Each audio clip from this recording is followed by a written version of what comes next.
Check hello. On the road!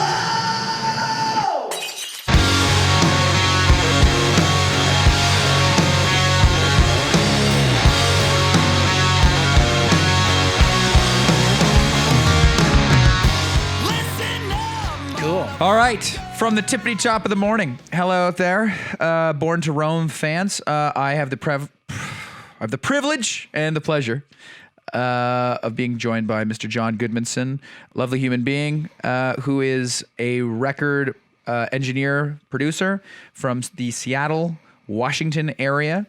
And I would just first like to thank you for being on this. Thank you very much for sitting on the old beige machine. Couch. Yeah. And And fantastic couch, by the way.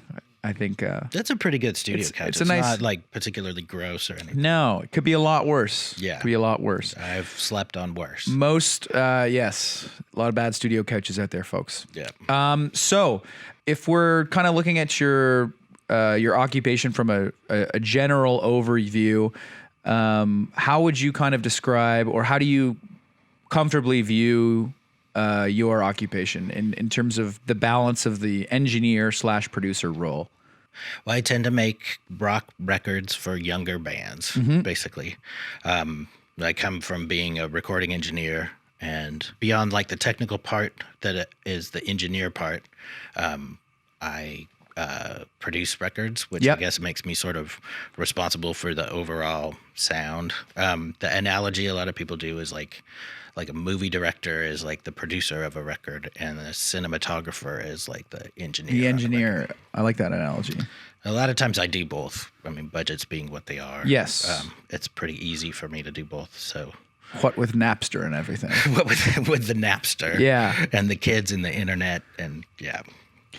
So I mean, it's radically changing.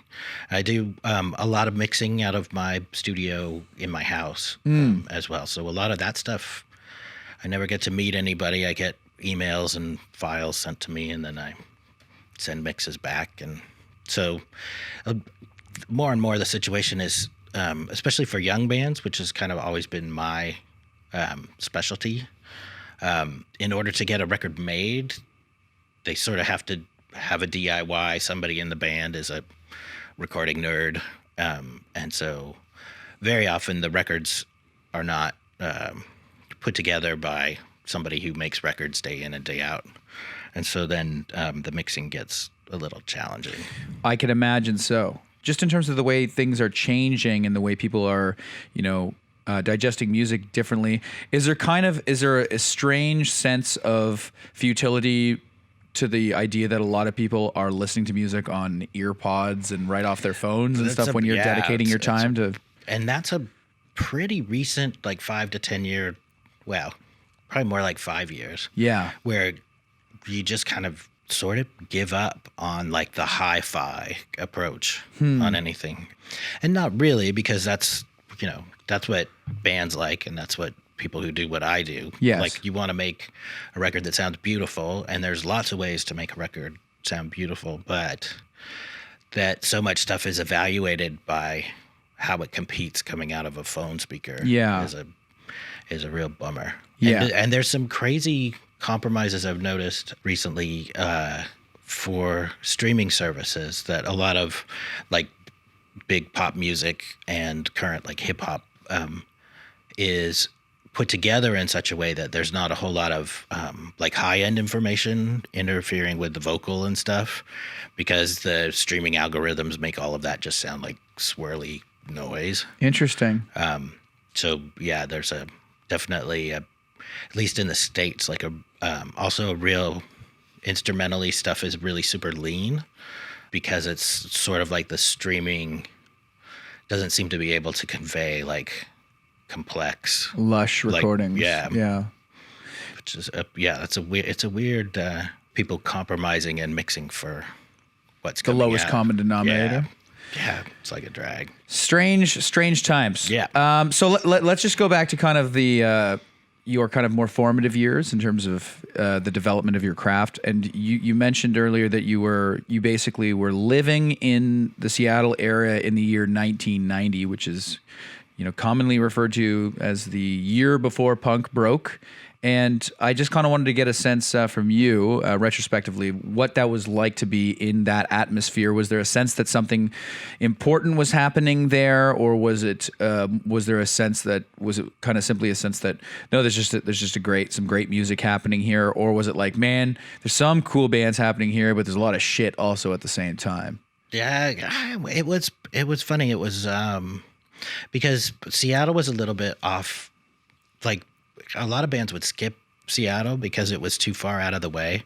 So it was like its own little weird incubator. So there were a lot of bands, but all the venues were pretty much tiny. Like all the ones you think of as big giant bands, like when they would play in Seattle, it'd be to like 150 people. Oh, maybe. really? Yeah.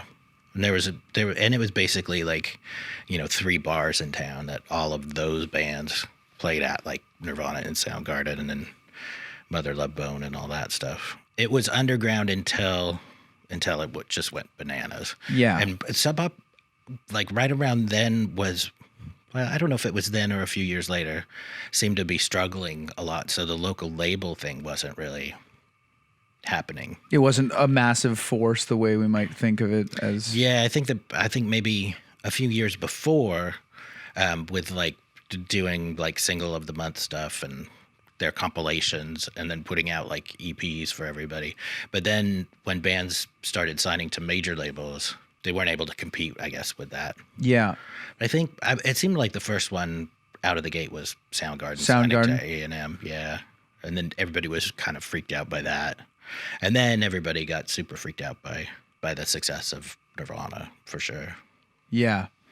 You had an early experience when you were working at your local, was it your local college? Oh, yeah, college radio station. College radio station. And what college radio station was that? KAOS in Olympia. Yeah. Chaos. Evergreen, yeah.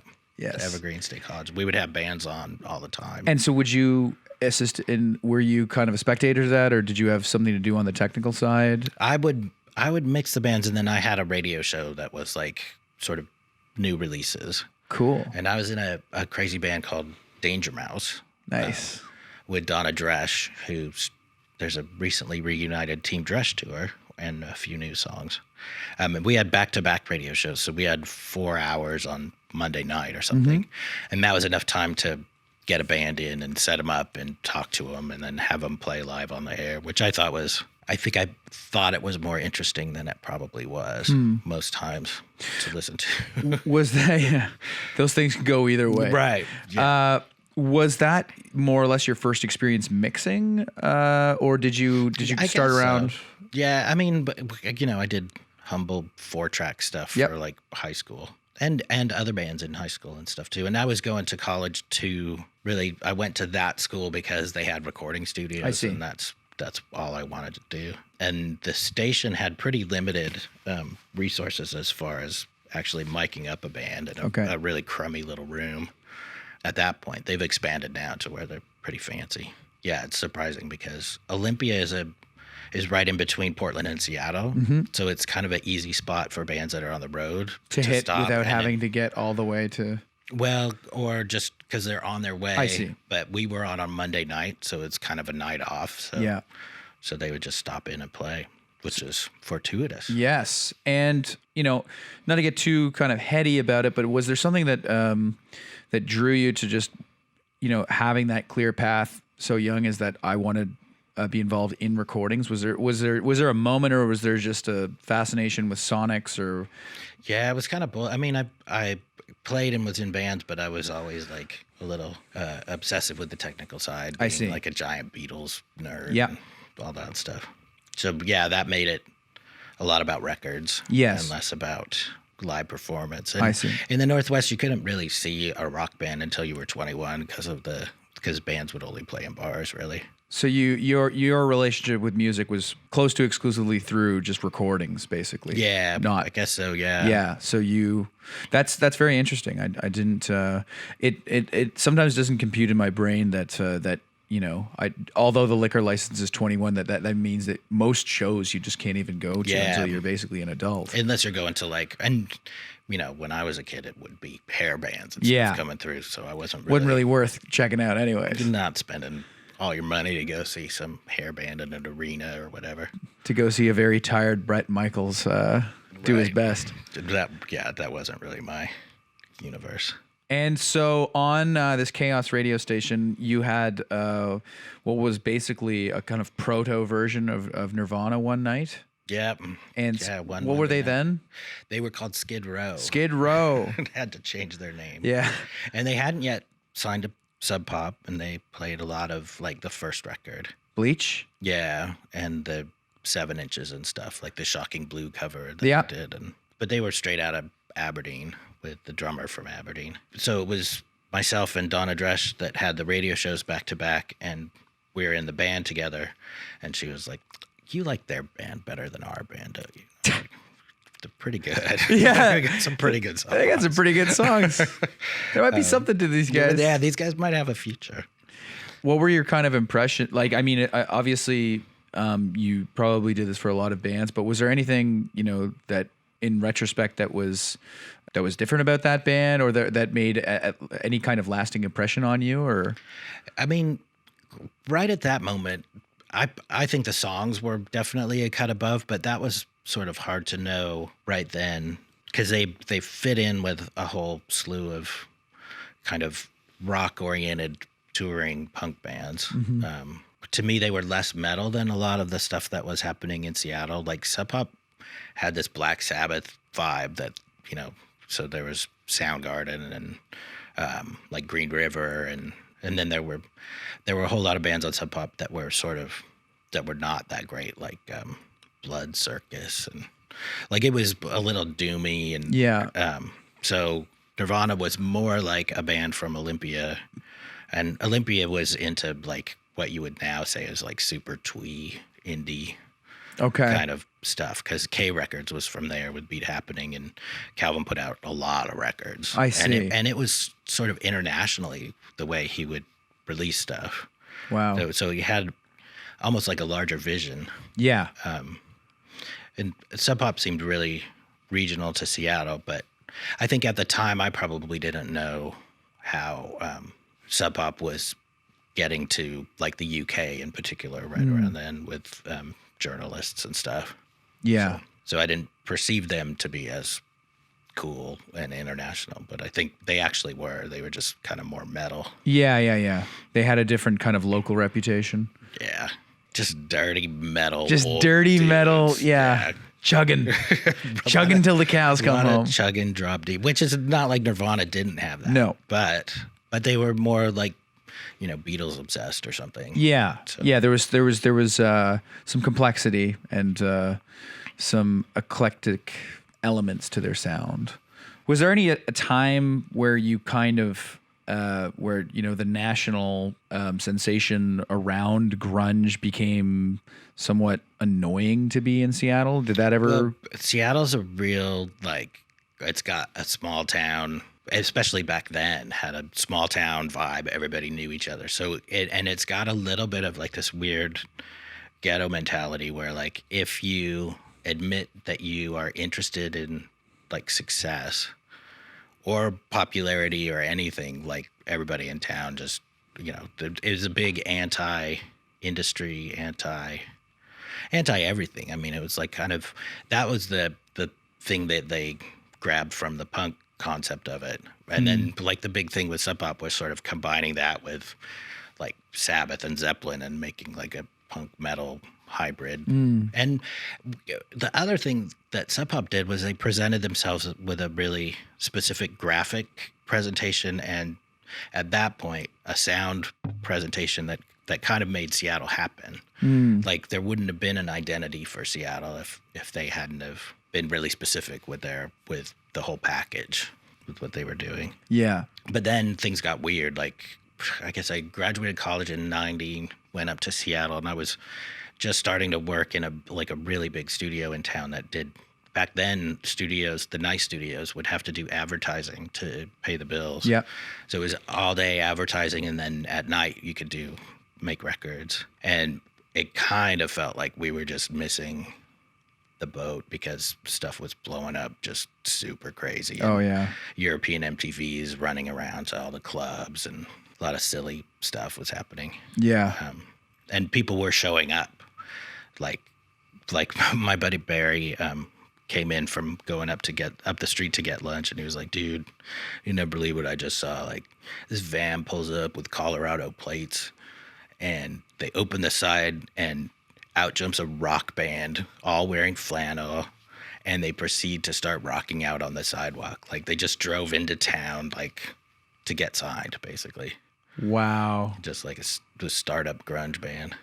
And weird, I mean, like, Alice in Chains was a poofy hair spandex metal band. Yeah. And then Soundgarden got their record deal, and Alice in Chains went and bought flannel shirts and signed as a grunge act, which was always.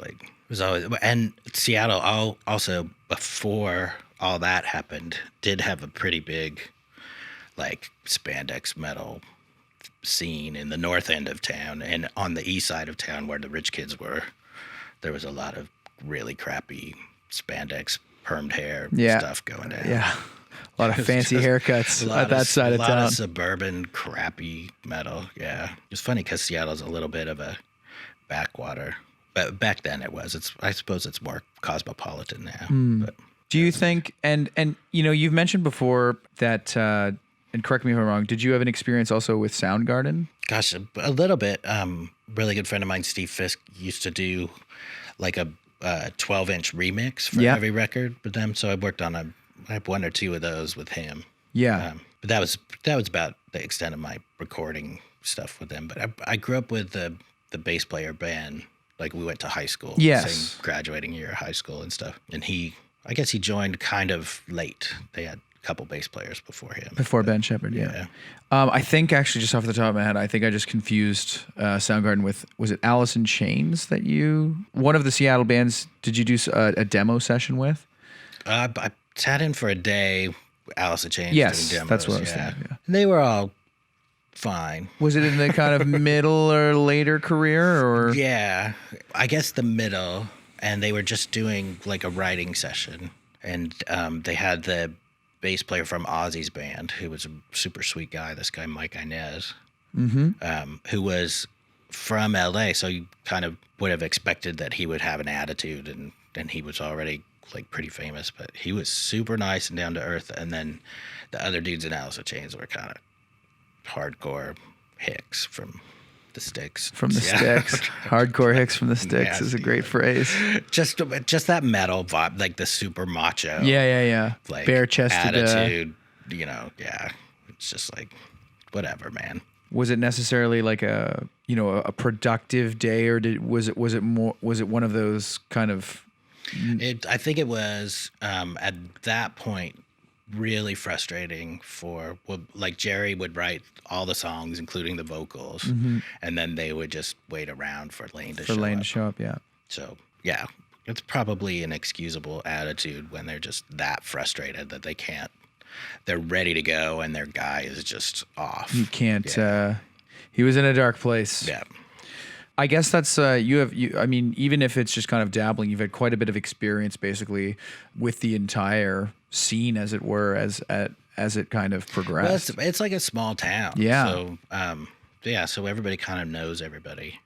And then it kind of turns over from like the early 90s stuff, and then there's like a second wave of indie stuff, and Death Cab for Cutie did really great. And now you got Macklemore. Or not exactly now, but a few years ago. Yeah. That was a funny one. Macklemore, baby. Who is, by all accounts, just the sweetest guy in the world, and had no idea that would happen, and then had a giant top 40 song. I met that guy in Germany, Macklemore. Yeah? Yeah, we played the same festival. He was really nice. Talked to him for a little bit. The thing is, I mean, they made all that stuff just themselves, like him and Ryan Lewis with a laptop, no funny business. It's Macklemore's on Macklemore Records, dude. Like, can't front on that. That's so sick, yeah. Like, and now songs that NBA theme and Yeah. FIFA theme or whatever. Gotta And respect it. I mean, that song is the thrift shop song in particular is a jam. And I used to bag on Macklemore all the time because there's this part of Seattle hip hop. And I don't know if it's because it's a small town or because it doesn't have a history for hip hop, but it's just like all the songs were like these mid-tempo reminiscing about going to the ball games back in the day. And it just was like all this like really Putting me to sleep, dude. right. It was completely not what I go to hip hop for. No. So, and he had done a few songs like that were on the radio in Seattle, and Seattle alternative radio went hard for like the local hip hop scene for a while. And I was just like, man, it just is not, it didn't have an edge or whatever. Yeah. Wasn't hitting.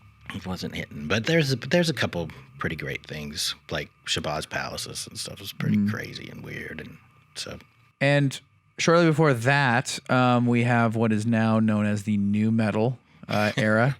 And, I'm not going to. you guys are too obsessed with the new metal era. We got a little bit of a thing for the nu metal era, but I just, I'm definitely not gonna pry too much. But I just want to know, John, is there any do you have a kind of like couple best worst moments of most memorable moments of that entire kind of brief flash in the pan that was nu metal? So in the early 2000s, I had a manager who paired me up with a longtime huge like record producer, this guy Steve Thompson, who did like the Korn Follow the Leader record and stuff, and I would engineer records with him, and then we'd co-mix them, and we worked on a bunch of really expensive records.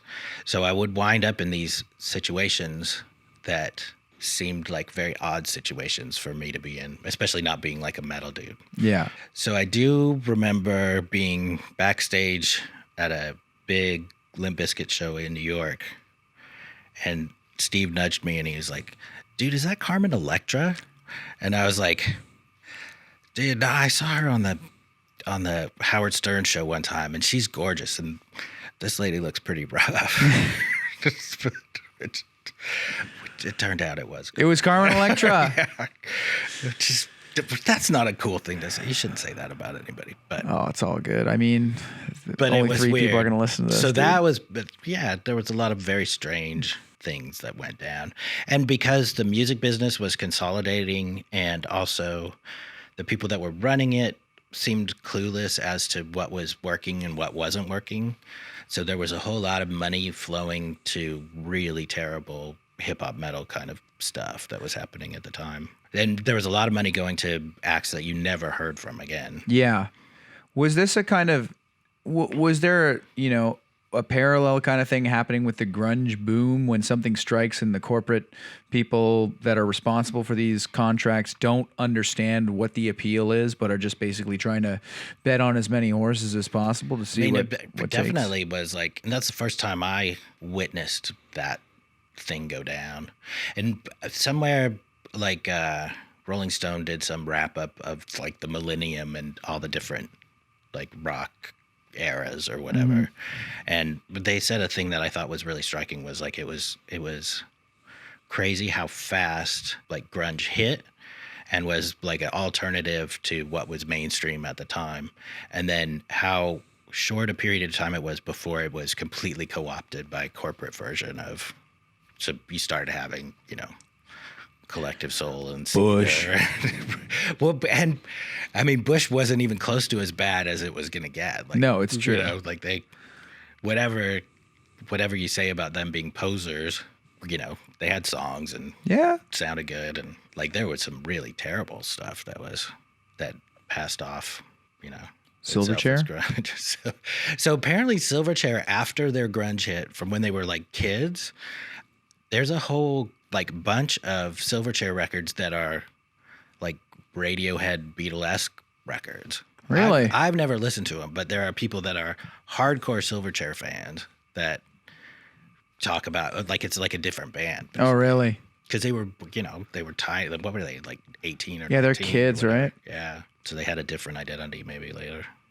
I don't know if it's really that good or if people just have a reverence for it. Yeah. Yeah.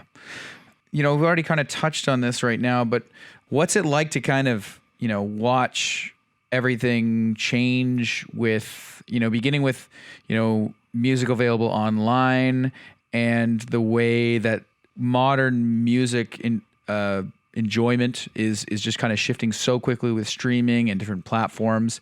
Is it do you think that things are speeding up to some extent in terms of the rate of change, or is this, do you think it's you're able to kind of see where things are going?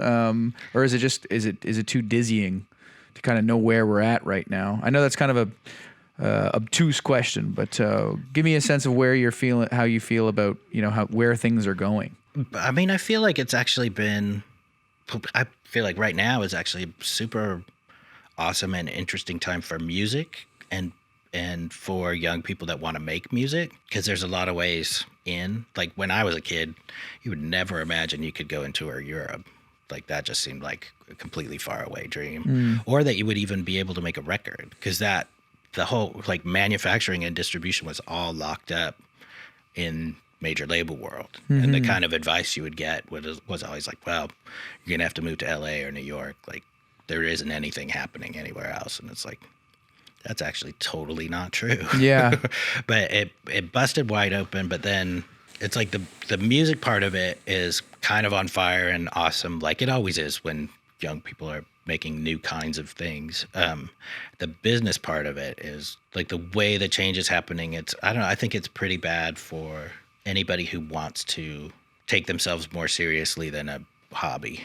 Yeah. The economics. Yeah, the economics of getting paid for it. It's just a little bit unfair that these giant software corporations are taking in like literally billions of dollars, which the music business never was as profitable as like the tech business. They never really made that crazy of money, even though they would like put the impression that they were rolling large or whatever. It turned out like none of those guys were making like bank. Like the tech companies are making bank off of exploiting content that they don't properly pay for. Yeah. Like YouTube's rates that they pay for, music that gets streamed on YouTube is just, it's ridiculous. Like you have to be in the millions before you see any significant money. So if somebody wants to make a sustainable, like not live in your mom's basement or not forever tour in a van, sleeping on people's floors. And a lot of the bands I work with have to have some sort of successful touring apparatus for the economics to make sense. Yeah. Which is fair enough from how they get compensated by their fans or whatever. But at a certain age, it's physically difficult to go play every major city in America. For sure. And haul your own stuff and be in a van and not be able to eat very well. So you're kind of like, there's a level that doesn't make economic sense right now. I think it's sad for that to not be a transition that a lot of people can make. Yeah. It's weird. It's just weird. Yeah. But their stuff is kind of shaking out a little bit. Like I asked Brett Gurwitz from Epitaph, like, how much physical product they move anymore. I think I was in LA like the end of last year or something, and they basically sell no physical product. And he said it took a couple years for the money to start coming in from the streaming. So there was like a transition period where suddenly there was no money being made. And then now things are starting to catch up where it makes about 10% of what retail sales used to make. There's about 10% of that streaming is bringing in. But then depending on the artist and from an artist perspective, through the 90s and early 2000s, like if you were a local band that was doing pretty good and you got like a major label deal, and even if you had a minor hit, you pretty much saw no money from sales.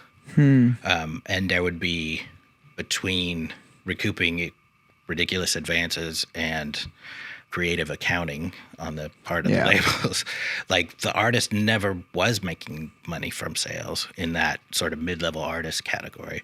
And it would be a couple hits in before even a big artist would really see any money. Really? And the money's a lot smaller than you would imagine that it would be. So back then everybody was doing the same thing of making their money on the road, but there was at least a possibility that you could wind up with some sort of middle class lifestyle. Yeah. Which now it seems like that's more remote than it used to be. Yeah. Slim pickings out there. But it makes it like, so all music has to be for 17-year-olds or 50-year-olds. Yeah. Because like the kids get what the kids get always because they're trying to sell them other stuff besides music. Yeah. And then old fogies still buy tracks and CDs and have nice stereos and stuff. But there's a whole middle thing of like people that are streaming. They're not being given quality product. It's true. My humble opinion. But there's also a bazillion really great things too. And there's not an easy way of finding. Like I get most of the stuff I get from other bands bringing in like their favorite thing, and there's so many crazy micro scenes all around the world that are sort of germinating and making super cool stuff that you can't believe how cool it is. But for the average music consumer, I would assume that's really hard to find. Maybe it's not though. Maybe I don't know my search terms well enough. Maybe they've all got it under control and everything's fine. It sucks when people don't. I mean, like, Spotify and Apple Music and the major streaming things are kind of. I mean, the major thing that I remind myself about them too is that issues with kind of streaming rates, preaching to the choir, but at the same time, for a little while, it looked like no one was going to pay for music with the file sharing thing when that exploded.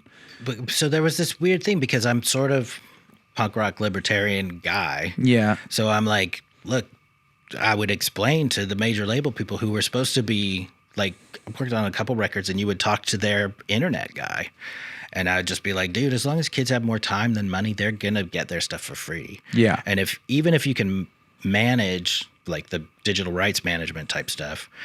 So even if you really totally have control of that, like one kid in high school will buy the record and give it to, copy it for all his friends or whatever. Yeah. Like even if, no matter what technology you come up with, they're going to do that. So now you're going to sell one copy of a record per high school in America or whatever. So just give up on that and figure out some other way to monetize it, which they're only just starting to figure out. But there's a bunch of crazy stuff about the way they've changed copyright law, at least in the States, the last few years, that is sort of not at all favorable to the artist, but at least they're pretending to try and give them a cut.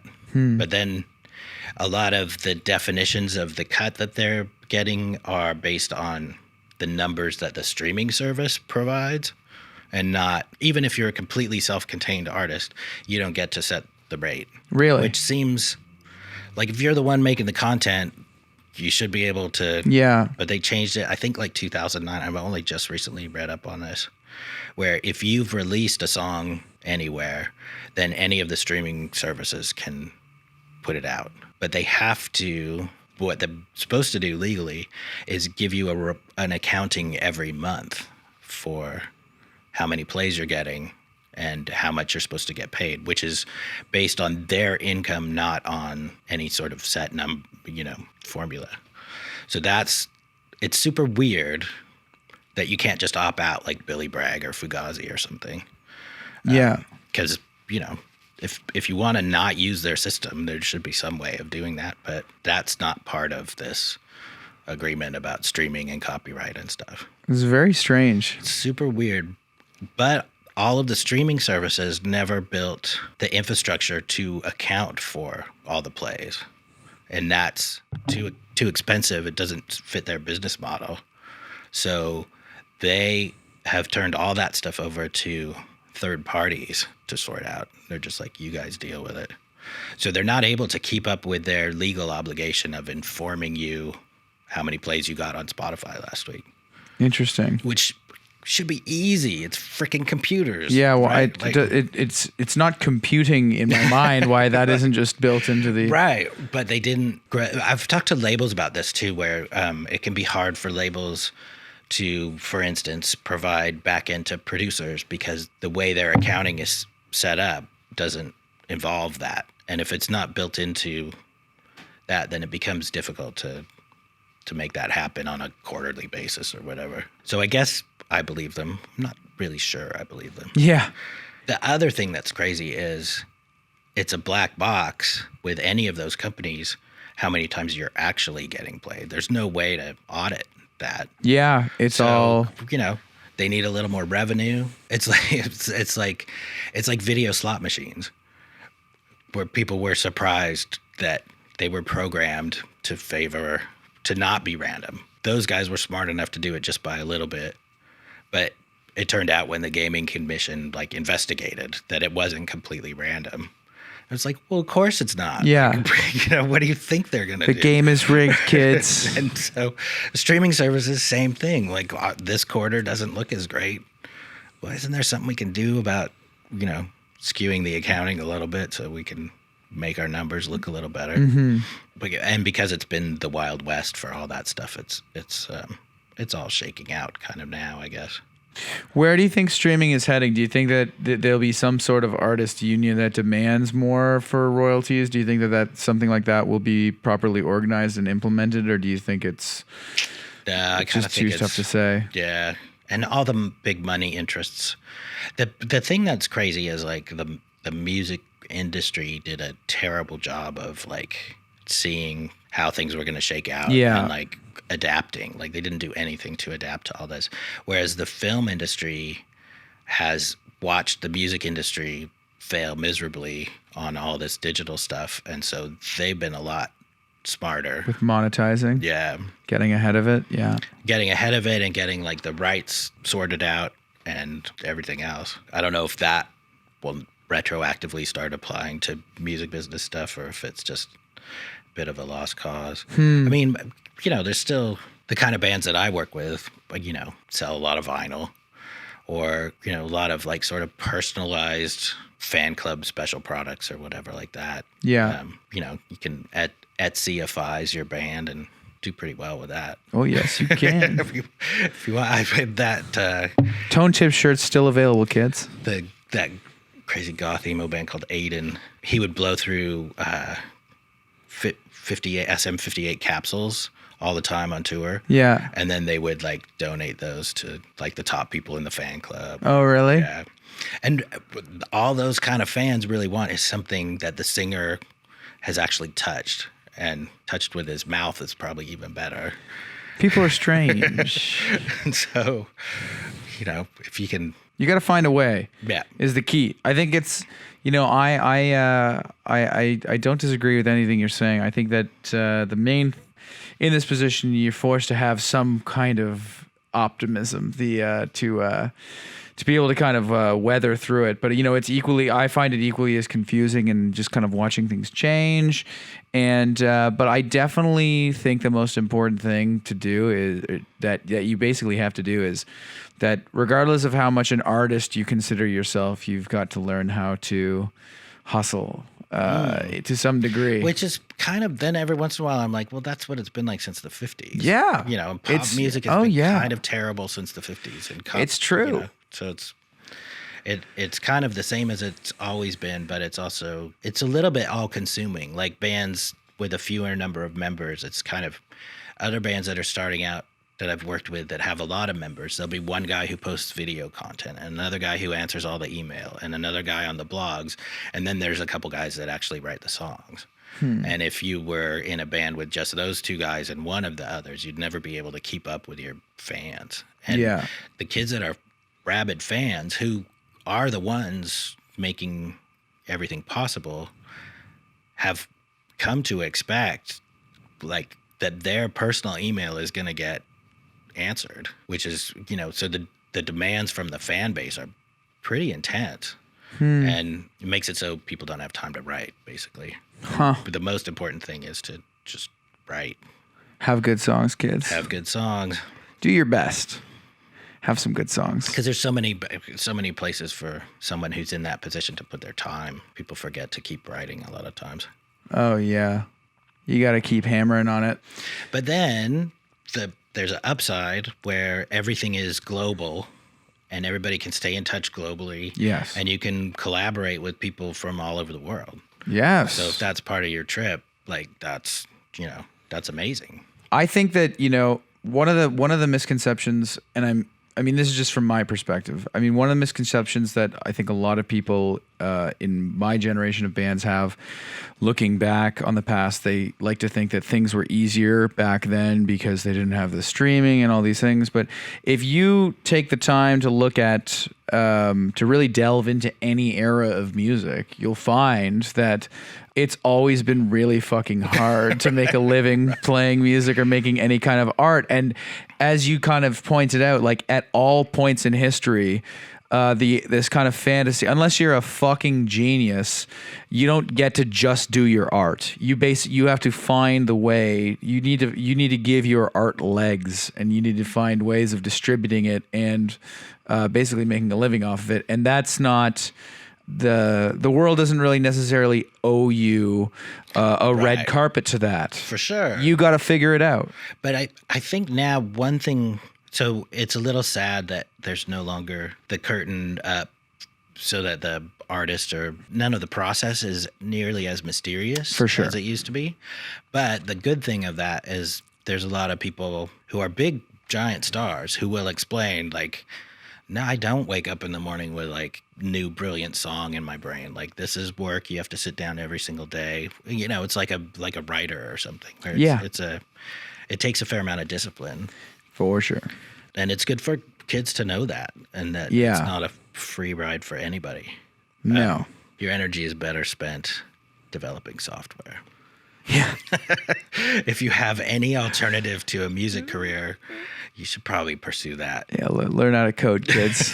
It's because it's like, if you got any other good way to make a living that you can deal with, it's going to be easier. Unless you just got to pluck them strings. Yeah. No, I mean, that's who winds up doing it, is people that can't conceive of any other thing to do. I can't picture myself working at a bank. There's just no way. I have to do this. It's all I got, John. That's kind of how it works. Like, right? Yeah. It's either that or like rich kids, and they inevitably fall out of it as soon as they have to get in a van or something. Yeah. You'll think like, oh, those guys got such a break because they don't have to actually work for a living anyway, but they usually crash and burn. They wash the fuck out, dude. It's not for the faint of heart. No. You're gonna kids, if you're thinking about starting a band, you're gonna see some shit. And it's not all going to be good shit. But you're going to see some shit. It gets ugly. It does get ugly. But that being said, rock and roll is the greatest thing that the Lord Jesus Christ ever gave to mankind. Wow. All right. No, I'm just kidding. There's no whatever. Whoever your guy is or your gal. The last thing I'd like to ask you about, kind of wind things down and on a positive note, any coronavirus tips? Wash your hands. Wash your hands. I mean, as anyone who has ever had children knows, and also my folks were school teachers, so they're on the front lines. It's always been wash your damn hands. Wash your damn hands, kids. Because, I mean, that takes care of like a whole lot. Wash your hands. Don't freak out. Don't freak out. Seattle seems to have kicked it off for everybody else once again with the coronavirus. Coronavirus and grunge. Yeah. Two things we've given to the United States of America. Both of them equally infectious and dangerous, I guess. Yeah. I think that's a good way to end off. Thank you very much, Mr. John Goodmanson, and we'll do the coronavirus handshake. That's how we do it. That's how we do it. That's how we do it. Thank you very much from Born to Rome, and stay safe out there, kids.